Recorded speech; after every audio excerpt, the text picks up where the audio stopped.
when we were talking about the features of Hebrew history, I offered some examples from Genesis 1. So now I'd like to revisit that question briefly. Why do I think that Genesis 1 is historical narrative and not poetry? Well, here's some of the data that I have to work with. First of all, the rest of the narrative that the author uses, he uses these series of Toledot markers we just talked about. This is the account of, or these are the generations of. And we talked about how those mark off units, not equal in length, but they're units. And the first one is in Genesis chapter 2, verse 4. Another bit of data that I have to work with is the narrative style. Typically, when in classical Hebrew you're telling a story that happened, in the past, you begin with a perfective form of the verb, followed by a series of, the Hebrew students will recognize, vav consecutive. Vav consecutives attached to an imperfective form. These are action verbs with direct object markers on definite objects. So what I'm saying is, both in Genesis 1 and in 2 and following, and as we get into the Abraham and Isaac narratives, for example, you have this grammatical, syntactical feature of Hebrew narrative, and it characterizes chapter 1 as well. But there's also the lack of the parallelism feature that poetry exhibits so very often. Also in poetry, you have a syntax of subject, verb, object. And Hebrew students can check out some of that in more detail. But again, there are at least 3 elements there that press me to realize that whatever I'm going to make of Genesis chapter 1, it's written as prose narrative. There's also the flow of the storyline building to a twofold climax with the very good creation of humanity and God ceasing his creative work. From chapter 3 on, it seems to be meant to be read as historical. I mean, think of it. You've got almost 90 personal names, 64 geographical references, numerous cultural artifacts. You've got the genealogies in chapter 5 and 10 that include Adam as an historical character. So, when you take it all into account, it's true that there are features in Genesis 1 that are characteristic of Hebrew poetry, namely the repetens, let there be blank, and it was so, and an evening and morning, day, such and such. But then, even in modern Western narrative, it's not uncommon for an author to use recurring motifs throughout a narrative. I think that seeing the composition as poetic narrative is appropriate. So it's historical narrative with a poetic flair to it, is what I'm trying to say. The subtype of historical narrative is cosmology, rather than, say, natural history. As I suggested earlier, the thrust of the prologue is to confront pagan worldviews and set the stage for this drama of redemption that unfolds across the Tanakh. So, while other ancient Near Eastern cosmologies develop from chaos to cosmos, Genesis starts with nothing but God and moves to cosmos. I think the most jarring distinction between Genesis and the ancient Near Eastern cosmologies is that Genesis is just blatantly monotheistic cosmology, in contradistinction to the prevailing polytheistic cosmologies that we find in the Gilgamesh epic, the Enuma Elish, the Atrahasis epic, and so on. The point here is that this text is not intended as a scientific history or a natural history.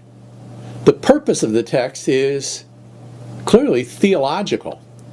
And I just like to point out that the take of other biblical books in both Testaments regarding the creation account here is as historical reality and not myth or parable or poetry. Another bit of bibliography that you may be interested is David Klein's, that's with a C, Lines, David Klein's work on the theme in Genesis 1 through 11 that he published in Catholic Biblical Quarterly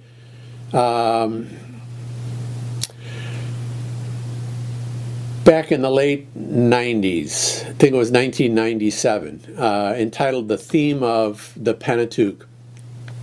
I think that's worth looking at. You know, when we're talking about theme, we're talking about sort of the plot of the narrative with an emphasis on meaning. You know, it's possible to have a plot that doesn't go anywhere, but the theme is sort of the plot with meaning.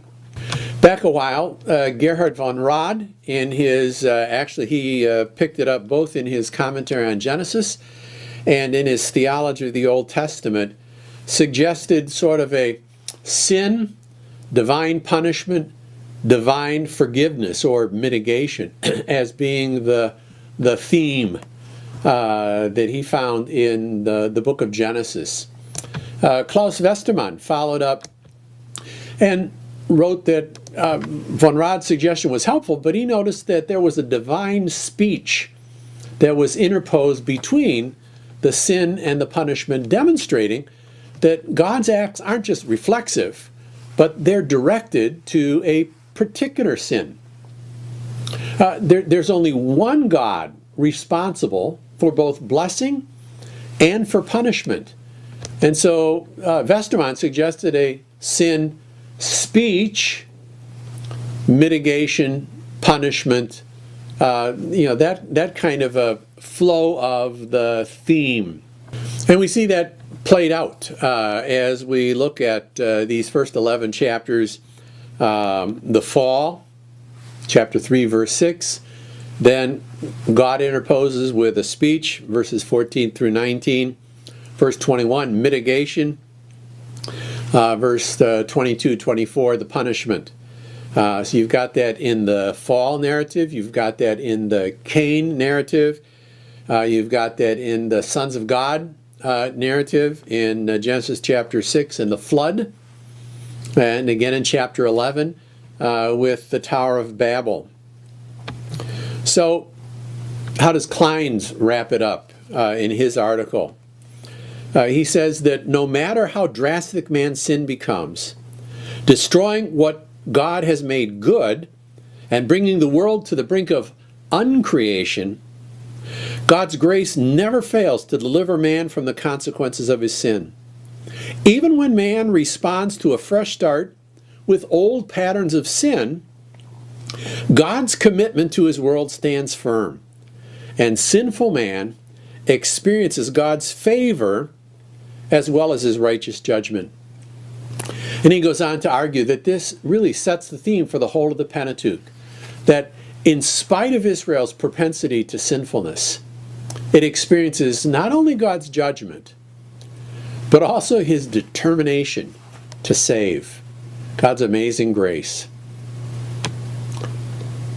I want you to think more about the theme of the book of Genesis. Now, as we consider an outline, I've already suggested to you now a couple of times really two main points in our outline for the book of Genesis. The first main point would be prologue, right? Chapters 1 through 11. So we've got there creation in chapter 1, verse 1 through chapter 2, verse 7. Just some observations on day in Genesis 1 and 2. First of all, you've got this pattern of 6 plus 1, 6 creative days, and then on the seventh day God rested. And also there's a 3-3 pattern. On the first 3 days, God is forming, and in the last 3 days, he's filling. It is interesting that the length of the day is not stated in the book of Genesis. I want to say clearly in days 1 through 3, these are not solar days. The beginning of day 1 is just simply not designated. The term yom, day, is used in 1:5, Genesis 1:5, of daylight and of light and dark. So, sort of daytime, daytime, but day, the light and dark period. Yom is used in chapter 2, verse 4, of the whole period of creation. So what I'm suggesting is that if day is used figuratively, then so may evening and morning. That phrase is sort of marking out a piece of the creative process without necessarily referring to a solar day as we think of it.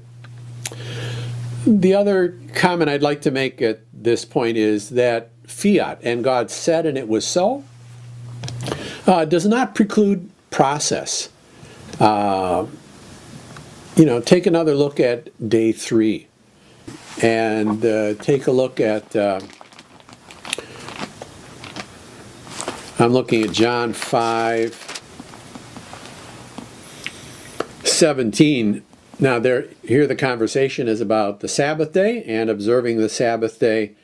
But in chapter 5:17, I'm going to run up a verse, begin with verse 16. And for this reason the Jews were persecuting Jesus because he was doing these things on the Sabbath. But he answered them, "My Father is working until now, and I myself am working."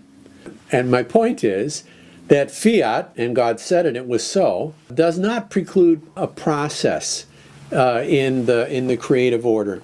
It seems to me that the purpose of the 6 days is to show in the narrative how God changed this unformed, unfilled creation to a well-ordered earth.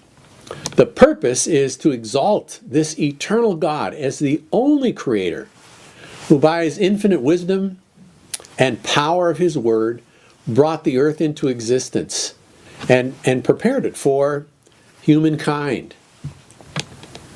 Just as a sidelight, in Exodus 13 and Leviticus 25, I've got a couple of examples there where Yom refers to a whole year. I can't think of an English example of that, but it may be a slight variation would be, in Abraham Lincoln's day or in George Washington's day. And when I say that, I'm not referring to a particular Wednesday or Friday, but I'm referring to an extended period of time, probably even longer than a year. Well, maybe enough with respect to the days in Genesis 1.